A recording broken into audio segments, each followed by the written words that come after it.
As a psychologist and as a parent, I am so incredibly disillusioned by the advice given by so-called parenting experts that I feel it's important to make this video. If you're new here, my name is David Colarossi. I'm a licensed psychologist, and typically I use this YouTube channel to make fun videos that are reactions to events in pop culture.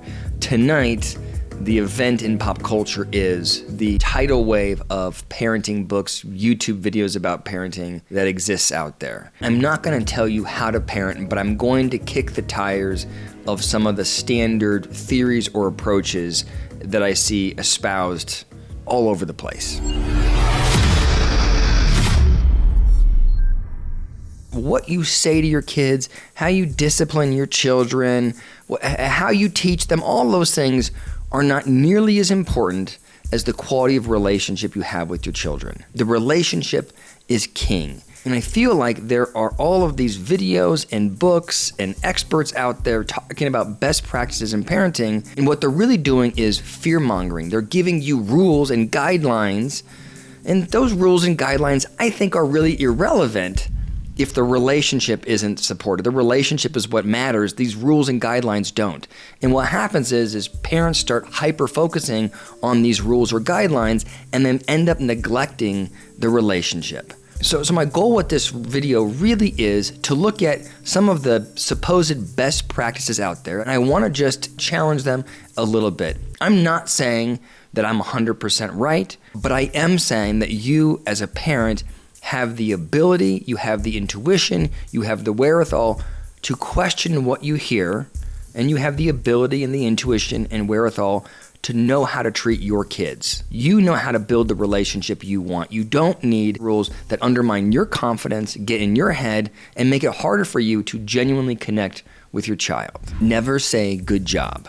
This idea comes from the research of Carol Dweck, who's a professor out of Stanford that wrote a book called Mindset back in 2007. Fantastic book that essentially showed that for kids, you can help them develop a growth mindset over a fixed mindset by rewarding effort versus outcomes. The idea is that a growth mindset is one that believes that skills and capabilities can be acquired through effort and work.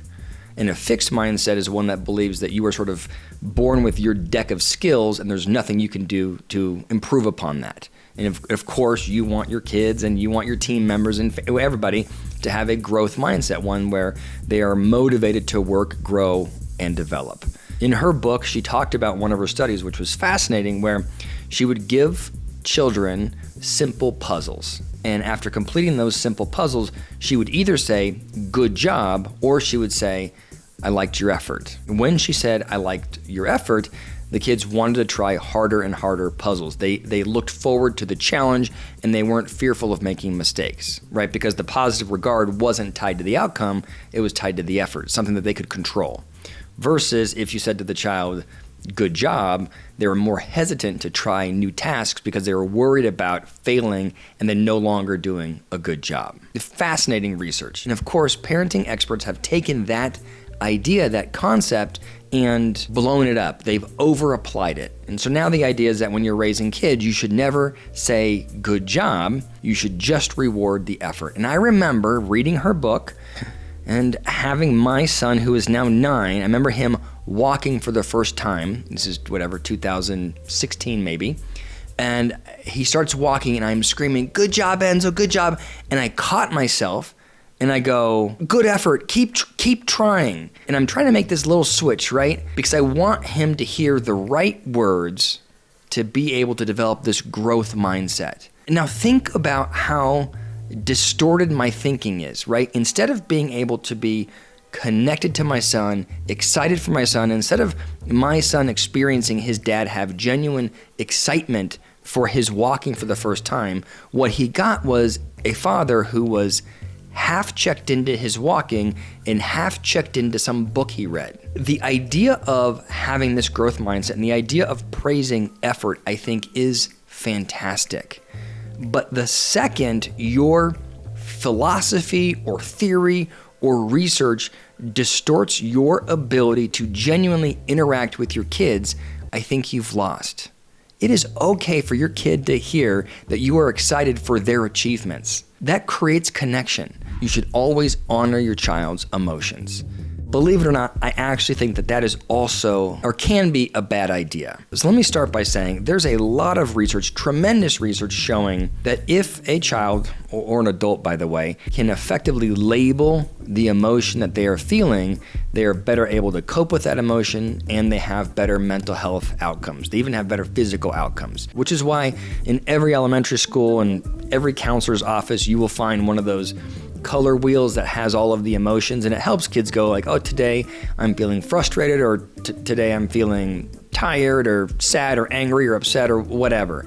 There's this big push to help kids understand what they're feeling, which I think is very valuable. Where I get concerned is when the parents want to protect their kids from the emotions, when the parents take away the kid's ability or take the pressure off their child to deal with the emotion, to cope with the emotion, and instead solve the problem. And the example I have in my mind is going to a park or going to a party or going to an event that is anxiety producing. And I have seen parents walking with their kid and there's something happening and the child feels anxious, and the parents go, "Are you feeling anxious?"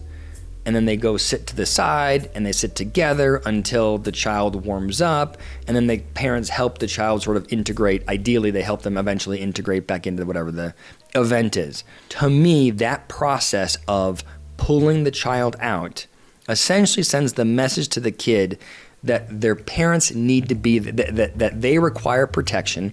Their parents need to be there for protection, and it takes the moment of fear away from the child. The reality is, I think a lot of times we don't want to admit it, but the reality is the treatment for anxiety is always exposure. You may not always be able to tolerate the exposure, but eventually people need to be exposed to whatever it is that is stressing them out in order for them to overcome it. So if every time a child feels some uncomfortable emotion, if they are protected, they learn that they need to be protected in order to overcome that challenge. And I think that can be really damaging. I think it is much better to say to your kid, I get that you're feeling something uncomfortable right now. I get that you're feeling anxiety, but we have to go through and encourage the kid to go out there and play. Teach the child that they have the ability to cope with the stress and engage. Never praise your child's external characteristics. Don't praise the way they look. Don't praise their athleticism. Don't praise their artistic abilities, their musical abilities, because by praising those things, the risk is that they will tie their sense of self to products, right? I have to look good to be valuable. I have to perform well in sports to be valuable. I gotta paint well to be valuable, right? That's the fear. So instead, parenting experts will say you should only praise internal qualities, the effort they put into their work, their kindness, their humor, right? Things that make up who they are, their heart. That's what parenting experts want you to focus on. And I think, again, that's well intended. But again, I think it creates distance in a relationship. Think back to when you were in school and you put a lot of effort into whatever your outfit was, no matter how crazy your outfit was. Did you want your parents to say, I like your outfit? Think back when you were playing sports and you performed well. Did you want your parents to say, I'm so impressed by your athletic ability? A child wants the closest connection they can possibly have with their parent.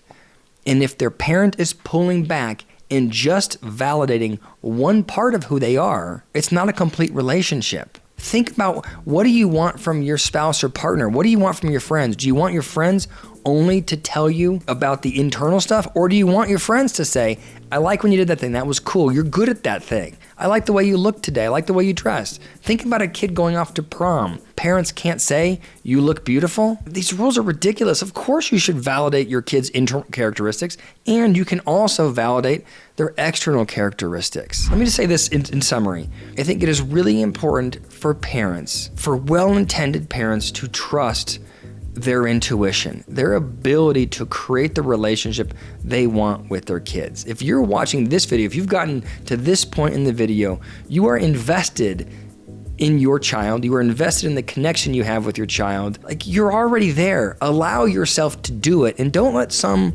expert peddling a book tell you that you can do this and you can't do that, and it doesn't matter. What matters is the relationship. Focus on that. Let me know what you think in the comments below. Share this video, like, subscribe, all those YouTube things.